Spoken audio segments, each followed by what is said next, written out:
Good morning বন্ধুরা, কেমন আছো সবাই? আশা করি সবাই খুব ভালো আছে আর আমিও খুব ভালো আছি। নতুন একটা ভিডিও তোমাদের সবাইকে স্বাগত। আর ভিডিওটা দেখা হলে প্লিজ একটা লাইক করে দিও আর আমার পেজটা অবশ্যই ফলো করে দিও, আর যারা ইউটিউব থেকে দেখছো সাবস্ক্রাইব করে দিও। তো এখন সকাল হচ্ছে আর মেয়েকে নিয়ে আজকে একটু যাব ভ্যাকসিন দিতে। আমি যাব।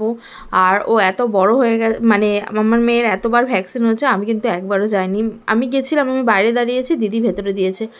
আর মানে ভ্যাকসিন দেওয়ার সময় যে কান্নাটা না, ওই কান্নাটা প্রচণ্ড আমার খারাপ লাগে, বিশেষ করে ওই কারণে না আমি নিয়ে যেতে ভয় পাই। আর আমার মেয়ের মানে ভ্যাকসিনে কোনো সমস্যা হয়নি এতদিনে, তেমন একটা খুব একটা, হয়তো হালকা একটু গাটা গরম হয়েছে, কিন্তু ব্যথাটাও দুষ্টু বাচ্চা তো ওর ব্যথাটা ঠিকঠাক বোঝা যায়নি। ও এদিক ওদিক সেদিক করে তো বোঝা যায়নি যে পাটা ওর ব্যথা, আমি বুঝতে পারছি পাটা শক্ত হয়ে রয়েছে, কিন্তু ও তাও দুষ্টামি করে যাচ্ছে। এইসব দিকে একদিকে ভালো, আর তোমার সে আর তাও একটা ভয় কাজ করে মনে যে কি হবে না হবে।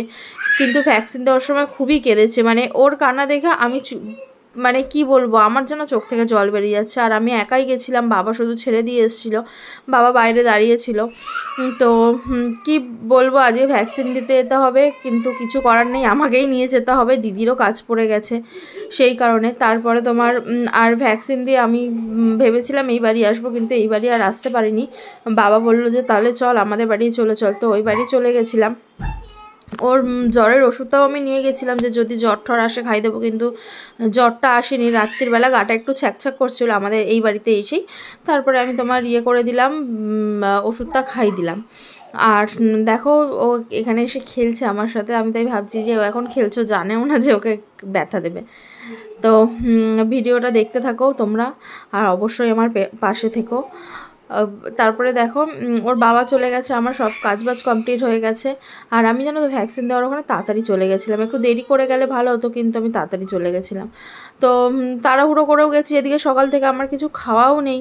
তারপরে তোমার দেখো ওকে নিয়ে গেলাম, গিয়ে অনেকক্ষণ প্রায় 1 ঘন্টার ওপরে আমি বসে রয়েছি ভ্যাকসিন দেওয়ার জন্য। তারপরে ওখানে ভ্যাকসিন এত গরম কি বলবো। ওখান থেকে বাবা আমাকে নিয়ে তারপরে বাবাদের বাড়িতে গেল, ওখানেই ছিলাম সারাদিনটা। রাত্রিবেলা আসলাম, রাত্রিবেলা এসে ওর বাবা চলে আসবে বলে সেই কারণে তাড়াতাড়ি চলে এসেছিলাম কালকে।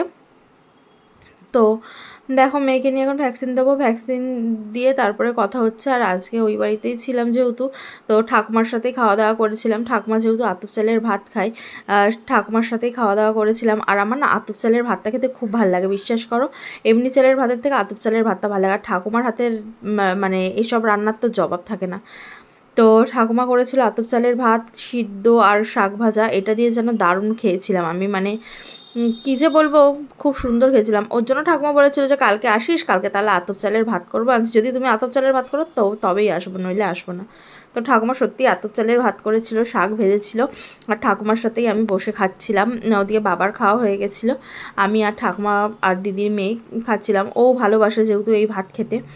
তো খেয়ে দিয়ে তারপরে তোমার মামামকে নিয়ে, মামার বাবা ঘরে গেছে, বাবা এদিকে ঘরে নিয়ে ওকে বসেছিল, কারণ তোমার নইলে আমার এখানে থাকলে না খেতে দেবে না। আর ওই বাড়িতে গেলে এত দুষ্টামি করে, ওর যে পায়ে ব্যথা, ও তাও দৌড়ে বেড়াচ্ছে, জানো না। এদিকে দেখো ঠাকুমা আমও সিদ্ধ দিয়েছিল, তো আমটা আমি খাইনি, কারণ আমটা পেকে পেকে গেছিলো বলে মনে হয় খুব একটা সিদ্ধ হয়নি, কচকচ করছিল। তো যতই যাই হোক, এই মানে এইসব খাবারের কিন্তু স্বাদই আলাদা।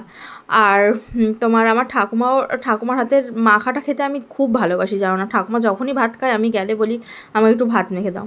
তো তারপরে খেয়ে দিয়ে বিকাল হলো, বিকেলবেলা বাড়ি চলে এসেছি, ওর বাবাও চলে এসছে। আর এখানে দেখো বাবার আর আমার দিদির জন্য চা বানিয়ে নিয়েছি।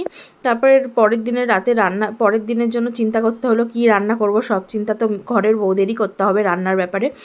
আর এদিকে দেখো তোমার পটল, ভেন্ডি, উচ্ছে, এগুলো তোমার আমি আলাদা আলাদা করে নিচ্ছি, যেহেতু সকালবেলা ভেজে দিয়েছি ওর বাবাকে হচ্ছে উচ্ছে আর আলু ভাজা।